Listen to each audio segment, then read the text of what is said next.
네, 황보선의 출발새 아침 3부 시작합니다. 방금 2부에서 여의도 중계석 정말 두 분 열띤 토론 이어가다가 저희 편성시간 제한 때문에 좀 어쩔 수 없이 마무리를 했습니다. 두 분 인사도 못 드렸는데 서른 더불어민주당 의원, 홍문표 국민의힘 의원이 함께 토론 벌이셨습니다. 3부 코너는요. 이번에는 사건 그건 이렇습니다. 코너입니다. 전직 서울시장 비서실 직원의 동료 성폭행 혐의에 대한 재판 결과가 어제 나왔죠. 21대 총선 전날인 지난해 4월 14일 동료 직원을 성폭행한 혐의로 이 공무원 1심에서 징역 3년 6개월 선고받고 법정 구속됐습니다.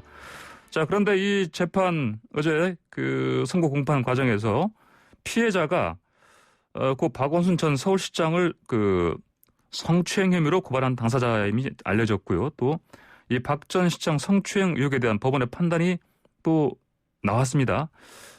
그래서 이와 관련해서 박성배 변호사 그리고 백기종 평론가와 함께 이 사항 좀 자세히 알아보겠습니다. 백 평론가님 안녕하십니까? 네, 안녕하십니까? 예, 그리고 박성배 변호사님 안녕하십니까? 네, 안녕하십니까? 예, 먼저 우선 백 평론가님 전 서울시장 비서 성폭행 피해 사건 간략하게 좀 설명 좀 해주십시오. 네. 그러니까 앞에 황보선 진행자께서 말씀하셨지만 2020년 4월 달이죠. 이게 21대 총선 전날인데 저녁에 이제 서울시 비서실 직원이랑 동료 직원들이 회식을 하자라고 해서 회식 장소로 이 피해 여 직원을 부릅니다. 이렇게 돼가지고 이 직원 남자 직원은 지금 40대로 알려져 있는데 박원순 시장의 의전을 담당하는 직원이었어요. 당일 이제 동료 직원들하고 회식을 하면서 이제 술을 먹은 상태였는데 동료 여성 그러니까 피해 여성이죠. 이분이 상당히 술이 많이 취한 상태가 됐습니다. 그랬는데 통상적으로 업무적으로 같이 업무도 논하고 의존도 같이 하고 여러 가지 업무적인 의논을 하는 그런 신뢰 관계에 있었던 사람이 이 여성이 동료 여 직원이 만취한 상태가 된다라고 했을 땐 기가 조치를 하거나 이런 조치를 취해야 됨에도 불구하고 인근에 있는 모텔로 데려갑니다. 그래서 모텔로 데려가서 상당히 심신이 미약한 상태라고 보면 되겠죠. 술 취한 상태니까. 한거불능 상태인 이 여성을 상대로 사실은 중간간으로 이제 중간간 치상으로 기소가 됐는데 결국은 간음을 합니다. 성폭행을 하죠. 이렇게 됐는데 이 피해자가 다음 날 바로 이 정신을 차리고 난 이후에 피해 상황을 알고 수사기관에 고소장을 제출하는 거죠. 그렇게 돼서 재판이 쭉 불구속 상태로 진행이 됐어요. 그래서 지난 14일 날 중간간 치상 혐의가 인정이 된다라고 해가지고 징역 3년 6월 그리고 40시간의 성폭력 프로그램 교육 이수 명령을 판결하고 법정 구속을 한 겁니다. 이런 내용입니다. 박 변호사님. 네. 이번 이제 1심 판결 형량, 이거 대충 예측은 하셨습니까? 이만큼 나올 거라고? 중강간 치상 혐의로 징역 3년 6월 법정 구속이 이루어졌는데 여기서 말하는 치상은 외상 후 스트레스 장애를 일컫습니다. 그런데 통상 중강간 또는 강간 혐의가 유죄로 인정될 경우에는 징역 3년, 거기에 치상이 더해지면 징역 6월이 더해져서 징역 3년 6월은 최근 선고되는 형량의 경향 그대로가 반영된 것으로 보입니다. 인정할 경우에는 형량이 다소 낮아지고 피해자와 합의한 경우에는 집행유예가 선고되기도 하는데 피고인이 공소사실을 부인하고 합의도 이루어지지 않았다면 그럼에도 불구하고 유죄가 인정된다면 초범이라 하더라도 징역 3년 내지는 3년 6월에 법정 구속이 이루어지는 것이 최근의 경향입니다. 특히 이 사건의 경우에는 피고인과 피해자 모두 서울시청의 공무원이라 사건이 언론에 알려졌죠. 이로 인해서 2차 피해가 상당했고 피해자가 업무 복귀 어려움을 겪고 있기 때문에 특별히 형량을 낮출 사유도 보이지 않습니다. 그렇군요. 그럼 법정 구속된 것도 마땅하다. 네, 최근에 성범죄 선고 경향과 부합하는 판결입니다. 알겠습니다. 피의자는요, 피해자의 외상 후 스트레스 장애가 자신이 아니고 박 전 시장 때문이라 주장을 계속 해왔어요. 그래서 이제 이에 대해서 재판부는 피해자가 박 전 시장의 성추행으로 상당한 정신적 고통을 입은 것은 틀림없다.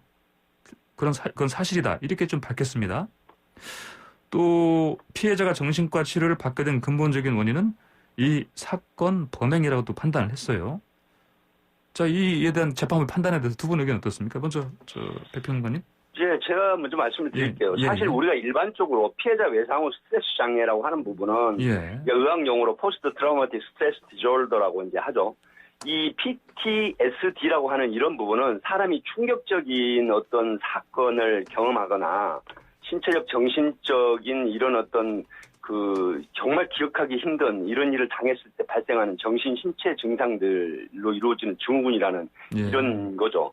근데 지금 이 가해자로 밝혀져서 법정 구속된 이 사람은 굉장히 황당한 논리를 폈습니다.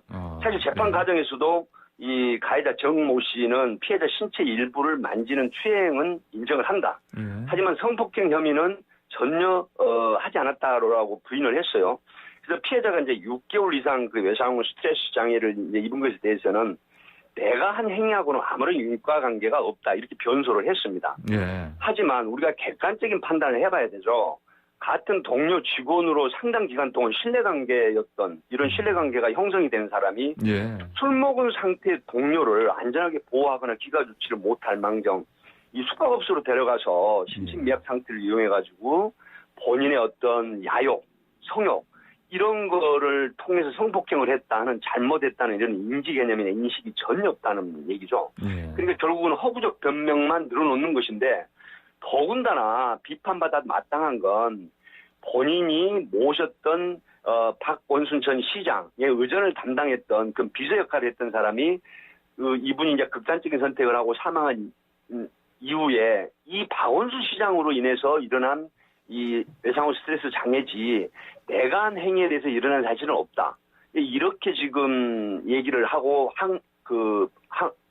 소위 말하는 변소를 하는 건데 항변하는 건데 이거는 보면은 피해자에게 어떤 인간의 본성을 근본서부터 불신하게 만들어버리고 자신도 반성하지 못하고 또 정말 화가 나는 건 가벼운 처벌을 받겠다는 극단적인 이기적 심리란 말이죠. 근데 결국은 자신의 상사한테 모든 잘못을 떠넘기는 이런 것은 정말로 황당한 개념 없는 정말 그런 어떤 극단적인 인식이다 이런 생각이 듭니다.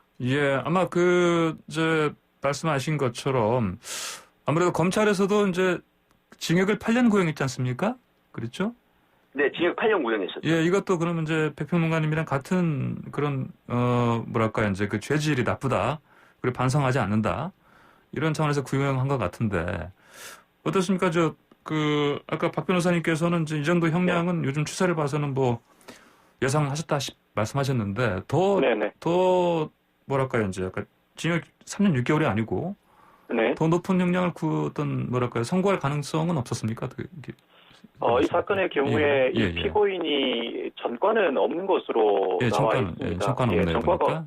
공정 전과가 없는 상태에서 중간간치상의 징역 3년 6월은 적절한 형량으로 보이고 현재까지의 양형 기준에 비추어 보아도 실무상 재판부의 판결 선고 경향에 비추어 보아도 이보다 높은 형량이 선고될 가능성은 다소 낮아 보이긴 합니다. 그런데 이 사건의 경우에는 이 피고인이 잠깐만요. 변호사님 지금 통화 음질이 좀 안 좋은데 약간 방향을 바꿔보시겠습니까? 이렇게. 죄송합니다. 말씀해 보십시오.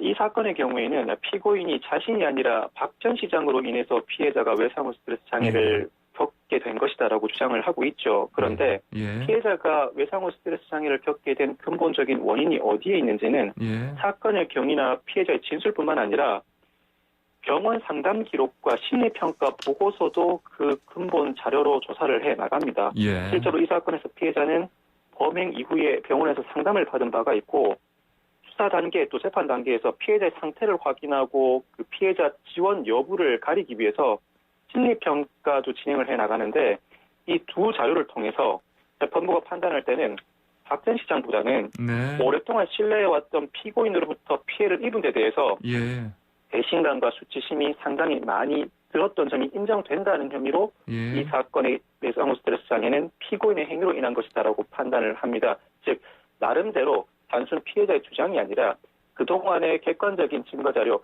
굳이 거짓말을 할 필요가 없는 피해자가 심리평가 과정에서 진술하게 진술했던 그 내용을 바탕으로 판단했기 때문에 이 혐의도 벗어나기는 어렵지 않을까 싶습니다. 알겠습니다. 박 변호사님 지금 통화 음질이 안 좋아 잠깐 전화를 좀 끊었다 다시 한번 연결을 할게요. 그리고 자, 다음 질문 드리겠습니다. 일단 백평론가님, 네네. 자, 재판부 설명을 보면 피해자가 고 박원순 전 서울시장으로부터 성추행 당한 사실, 네, 인정한 것으로 좀 보입니다. 그렇죠? 네, 이게 이제 그 피해자가 동료 직원의 성폭행 발생 사건 이후에 이제 이분이 지난해 5월부터 정신과 상담 약물 치료를 받은 걸로 지금 알려지고 있습니다. 예. 그래서 이제 작년 11월까지 계속 치료를 받았던 이런 부분들을 이제 그 진술을 했던 게 이제 그 공소장이라든가 재판부에 다 밝혀졌는데요. 예. 이 병원 진술 내용을 참고해서 보면 작년 5월, 2020년 5월부터 박 전 시장의 성추행 사실을 사실 자기가 경험치에 대한 진술을 하기 시작했어요. 예. 근데 주요 피해 사실이 뭐냐면 박원순 전 시장 밑에서 일한 지 1년 6개월 정도 되는 때부터 성희롱격의 야한 문자, 이런 게 오기 시작을 했고요. 그다음에 속옷 차림의 사진을 전송을 합니다. 또 뭐 그 냄새를 맡고 싶다. 이제 냄새를 맡고 싶다라고 하는 부분은 여러 가지 그 추측이 되지만 소위 말하면 그 피해 여성 그 비서실 직원의 뭐 살결이라든가 이런 걸 연상시키는 형태로 냄새를 맡고 싶다. 그리고 이제 너의 사진을 좀 보내달라. 이런 이제 문자 요구를 받았다라고 진술이 돼 있어요. 그리고 19년 1월경에 이런 걸 이제 하소연을 해서 타 부서로 이동을 합니다. 그런데 2019년 2월 달에 너가 남자를 너무 모르니 내가 좀 알려주겠다. 이런 또 섹스를 알려주겠다. 이런 성관계식의 이야기를 여러 차례 했다는 식의 진술이 이제 되고 있습니다. 근데 이걸 법정에서 재판부에서 인정을 한 거예요. 그래서 피해자의 정신적 피해가 크다. 그래서 박 시장의 성범죄를 인정을 하는 판시를 한 것인데 사실 그 피해자 쪽 김재련 변호사 쪽에서는 경찰이 작년 12월 달에 박원순 시장이 7월 달에 극단적인 선택을 했잖아요. 그래서 쭉 TF팀을 만들어서 수사를 했는데 12월 달에 피의자가 사망을 하면 공소권 없음 불기소 의견으로 송치를 합니다. 그리고 이제 그 그러니까 피의자의 인권이라든가 이런 것 때문에 수사 내용을 발표할 수 없다라고 해서 굉장히 그 뭐 여성 단체라든가 사회적으로 좀 비판을 많이 받았었는데 법정에서 재판관이 이런 얘기를 해주니까 너무 피해자에 대한 위로라든가 여러 가지 측면에서 긍정적이다 하고 환영을 하는 이런 내용도 있었죠. 예, 그렇군요. 자, 박 변호사님 전화 연결 다시 됐습니까? 네네. 예. 지금 문제 괜찮네요. 네. 박 변호사님 의견은 좀 어떻습니까? 아이러니하게도 박 전 시장에 대해서는 사망으로 인해 성범죄 공소권 없음을 처분을 할 수밖에 없는데 전 서울시장 비서실 직원이 이 피해자의 외상후 스트레스 장애는 자신 때문이 아니라 박 전 시장의 지속적인 성추행 때문이라고 주장을 하니까 재판부 입장에서는 박 전 시장의 성추행 여부를 판단할 수밖에 없는 상황에 이르렀습니다. 결국 박 전 시장의 성추행을 전제 사실로 적시하면서 향후 검찰 수사에도 일정 부분 영향을 미치게 되는 상황에 이르렀습니다. 검찰은 박 전 시장 참모들의 방조 혐의에 대해서 수사를 진행해 나가고 있죠. 이 검찰은 자체적으로도 수사를 진행해 나가겠지만 이 판결 그리고 이 판결의 근거가 된 자료들 그리고 이 사건에서 피고인의 주장과 피고인이 제출하는 증거도 아마 박 전 시장 참모들 공범 수사에 중요한 참고 자료로 활용할 것으로 보이고 말씀드렸던 것처럼 박 전 시장 참모들은 이 방조 혐의에 대해서 자신들이 적극적으로 진술을 하지 않고 있는데 일부에서나마 적극적인 진술이 나온 상황이기 때문에 경찰의 결론과 달리 나올 가능성이 조금 더 높아졌다고 평가할 수 있을 것 같습니다. 그렇군요. 예, 알겠습니다. 자, 이렇게 뭐 고위공직자 정치인 성추문 계속되고 있고 얼마 전에는 그 김병욱 국민의힘 의원이 이제 성폭행 의혹을 이제 어느 한 유튜브 방송에서 제기하니까 바로 탈당을 했습니다. 근데 이제 물론 그 이후에 김 의원은 뭐 절대 전혀 아니다라고 분명히 얘기를 했고 그다음에 이제 피해자로 지목됐던 분도 그런 일이 없다 이런 얘기를 하긴 했습니다만 자 끊이지 않고 지금 뭐 이런 성범죄 뭐 정치권 뭐 고위공직자 관련해서 나오고 있습니다. 왜 이렇게 자꾸 이쪽에서만 이렇게 나오는 겁니까? 여기서만 이런 게 발생하는 겁니까? 어떻게 봐야 되겠습니까? 제가 좀 말씀을 드리면요. 사실 그 굉장히 큰 사건이 있었죠. 그 안희정 충남지사가 그 이제 김모 씨하고의 그 비서였죠. 수행비서. 그 관계에서 사실 이게 이제 그 소가 제기되면서 1심에서는 어떻게 됐어요? 무죄를 받은 상태였잖아요. 예. 근데 항소심에서는 뭐가 됐습니까? 성인지 감수성이 그 적용이 되면서 3년 6월에 징역형을 선고받아서 이제 구속이 됐었던 건데요. 예. 사실은 일부에서 얘기하는 어떤 그 특권 의식 계층, 소위 말하는 매너즘 빠지고 상대방을 존중도가 희박한 이런 부분들인데 이 성별 간의 불균형 형태를 이해하지 못하는 이런 지식을 또 갖지 못하는 이런 게 있고요. 일상생활 속에서 사실 성차별적 요소를 감지해내는 어떤 민감성 이런 부분들이 굉장히 취약하다고 봅니다. 왜 그러냐면 특권의식을 가지고 있는 사람은 내가 주변에 있는 사람들에게 상당한 대우를 받습니다. 예. 그렇기 때문에 뭐 경제계 사실은 CEO라든가 어떤 권력형 자리에 있는 이런 분들이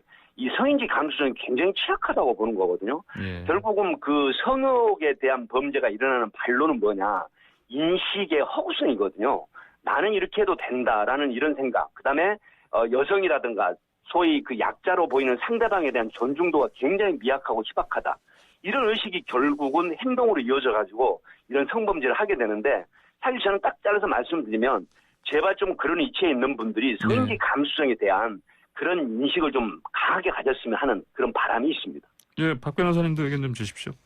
왜 이런 일이 자꾸 이쪽에서 벌어지는지. 예. 고위공직자는 상대방을 통제할 수 있다는 그릇된 인식을 가지고 있는 경우가 많은 것 같습니다. 그렇지만 우리나라에서 미투 운동이 확산된 이후에 성범죄 신고에 대한 심리적 부담이 상대적으로 낮아졌습니다. 예전과 달리 신고가 활발하게 이루어지는 경향이 이어지고 있다는 것이죠. 거기다가 성인지 감수성, 전형적인 피해자의 태도란 없다. 생계를 이어나가기 위해서는 성범죄 피해를 당한 이후에도 그 이전과 다름없는 말과 행동을 할 수밖에 없다는 이 성인지 감수성이 대법원 판결로 확립이 됩니다. 그런데 이러한 성인지 감수성 대법원 판결이 확립됨에도 불구하고 피해자가 이전과 다를 바 없는 말과 행동을 하네? 결국 나의 행동에는 문제가 없네? 이런 인식에서 그릇된 행동을 반복하는 경향도 보입니다. 예. 결국은 우리 사회 다수 구성원의 인식 변화와 이를 반영한 대법원 판결이 확립됐음에도 불구하고 고위공직자의 인식은 이 변화된 사회 환경과 인식을 따라가지 못하는 데서 반복된 성범죄로 이어지는 것 아닌가 싶은 생각이 듭니다. 네, 알겠습니다. 자, 다음 이슈 좀 같이 한번 알아보겠습니다. 검찰이 16개월 된 정인이를 학대 숨지게 한 혐의로 기소된 양모에 대해서 살인 혐의를 적용하는 공소장 변경 신청했습니다. 그렇죠? 네. 네. 배평론가님, 이제 간략하게 좀 어떤 내용인지 좀 설명 좀 해주십시오. 예, 사실 가슴이 아픕니다. 이 사건을 얘기를 하면 다른 매체에서도 이야기를 하면서 참 먹먹한데요. 이 정인이 사건 살인죄로 공소장 변경을 이제 검찰이 신청을 합니다. 그러니까 재판부가 허락을 했는데요. 사실 학대로 인해서 사망한 16개월 정인이가 가해를 한 양모에 대한 첫 재판이 지난 13일 날 오전 10시 30분 서울 남부지방법원에서 열렸습니다. 그런데 검사가 기소 당시 검찰은 아동학대 치사죄를 적용해서 기소를 했습니다. 그런데 검찰이 양모인 장모 씨, 그러니까 기소 이후에 여러 가지 그 법의학 전문가라든가 뭐 소위 말하면 심리 생리 검사나 행동 분석 등에 대한 통합 심리 분석 결과 보고 이런 걸 이제 참조를 했다라고 이런 결과를 보면 아동 학도 치사죄보다는 살인죄로 이 기소를 해서 재판을 받게 하는 게 타당하다. 그리고 그 양모인 장모 씨 이분이 35세 된 사람인데요.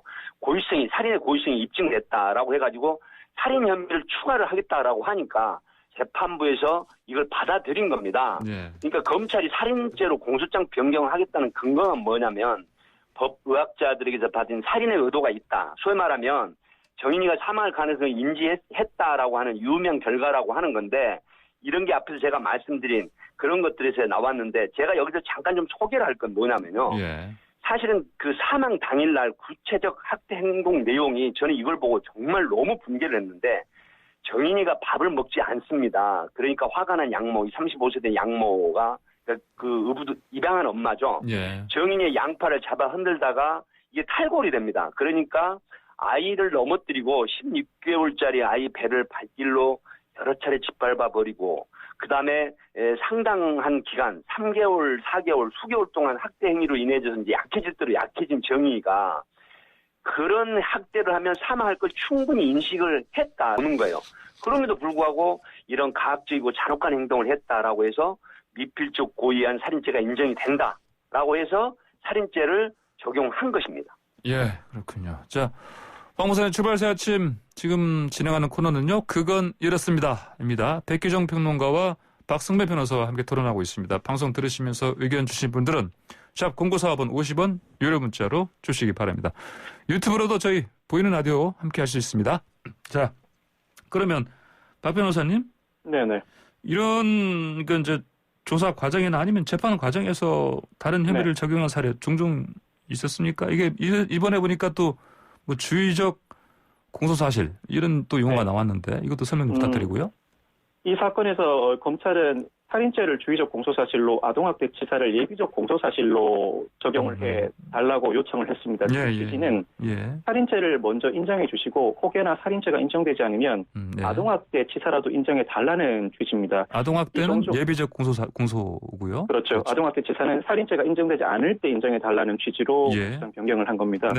종종 재판 진행 중에 검사가 공소장 변경을 하는 경우는 덜어 있습니다. 그런데 이 경우에는 재판을 본격적으로 진행해보고 기존 공소사실 입증이 어려울 수 있겠다는 판단을 했거나 재판부도 심리 과정에서 기존 공소사실이 인정되기 어려우니 검찰에게 공소장 변경을 해보라고 권고하는 경우에 이루어집니다. 그런데 이 사건의 경우에는 재판이 본격적으로 진행되기도 전에 재판에 서두라고 할 수 있는 검사가 공소사실을 진술하는 그 당시에 공소사실을 바로 변경해버립니다. 사실 이례적인 행위예요.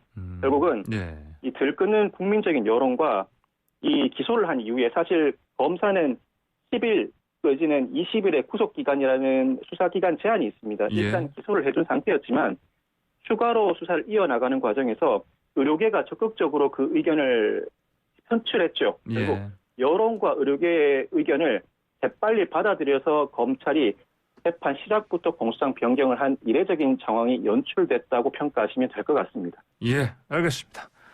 자, 이제 검찰은 그 사망 원인으로 복부에 가해진 그 외력에 인한 췌장 파열을 지목했고요.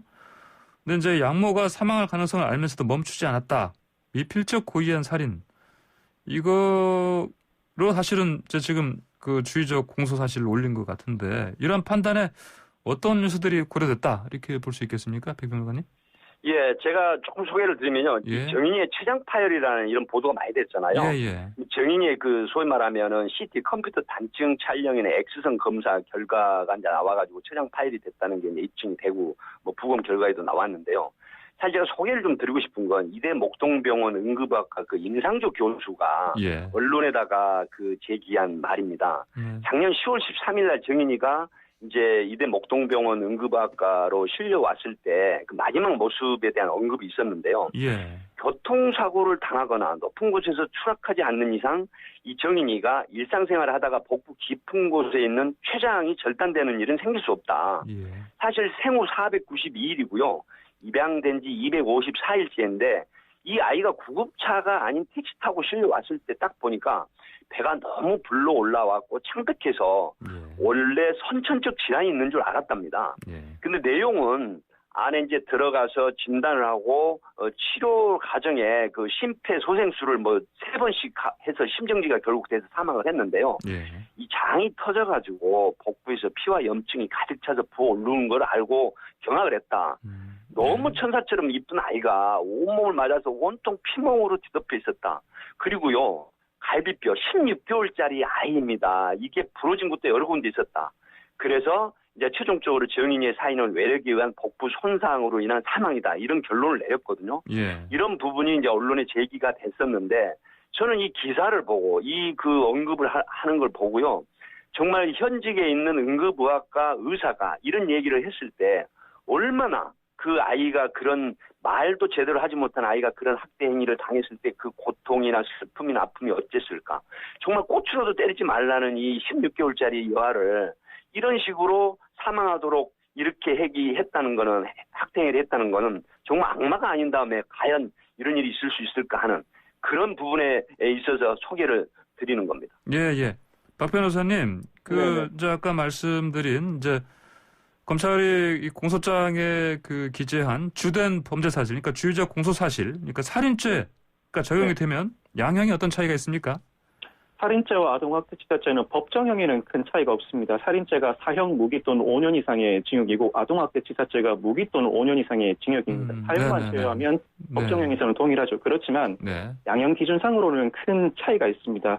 살인죄의 양형 기준은 10년에서 16년, 여기에 특별 가중 요소가 추가되면 징역 15년 이상 무기징역 선고도 가능합니다. 통상 초범이라고 하더라도 살인죄가 인정되면 15년 전후의 형량이 선고가 됩니다. 그렇지만 아동학대치사죄는 기본 형량이 징역 4년에서 7년, 여기에 비난할 만한 범행 동기나 학대의 정도가 중한 경우 등 특별 가중 요소가 더해진다고 하더라도 징역 6년에서 10년 정도가 권고됩니다. 물론 이보다 더 높은 형이 선고될 수는 있겠지만 대체로 법원은 양형 기준을 준수하기 때문에 아동학대치사죄가 적용되는 경우보다는 살인죄가 적용될 경우에 형량이 훨씬 높아집니다. 피고인 입장에서는 적극적으로 다툴 수밖에 없는 상황입니다. 예, 그렇군요. 자, 이제 검찰이 그 양모의 주된 혐의를 이제 살인죄로 이제 변경한 데는 법의 학자들 그 부검, 재감정 소견도 그 주요 근거가 되지 않았습니까? 이게 어떤 내용입니까? 백 평론가님? 예. 그 부검 결과라는 게 뭐냐면은 아이의 그 췌장뿐만 아니라 소장, 대장이 뭐 절단되는 형태 이제 이런 건데 사실 교통사고로 인한 추돌이 났을 때 강력한 그 속도 굉장히 그 과속으로 인한 속도가 났을 때 이제 일어나는 형태의 그 신체 상해 이런 부분들이 아주 그 디테일하게 그렇게 이제 부검 결과서에 나왔기 때문에 이런 정도라고 하면 상대적으로 이 그 지금 피의자 쪽에서 어떻게 피고인 쪽에서 주장을 했느냐면요. 아이를 안고 있다가 떨어뜨렸다. 그리고 아이가 걸음마를 배우면서 걸어 다니다가 넘어지는 상태에서 이 상처를 입었다라고 이렇게 지금 변소를 했거든요. 이런 항변을 했는데 이게 법의학 측면에서 부검 결과로 보면 이것은 외력에 의한 중증으로 인한 사망 이런 결과가 나왔습니다. 그래서 16개월짜리 아이에게 대해서 외력이 아주 강력하게 이루어진 형태의 이 상해다, 상처다. 그리고 소장, 대장, 췌장이 절단이다. 이런 형태가 이제 그 인증이 됐기 때문에 이런 부분으로 인해서 결국 살인죄를 기소할 수 있는 단초나 근거가 됐다. 이렇게 보는 겁니다. 예, 알겠습니다. 자, 사건 실체를 깊게 들여다보는 사건 인법. 오늘 두 분 말씀 여기까지 듣겠습니다. 감사합니다. 네, 감사합니다. 네, 박승배 변호사, 백규정 평론가와 함께했습니다.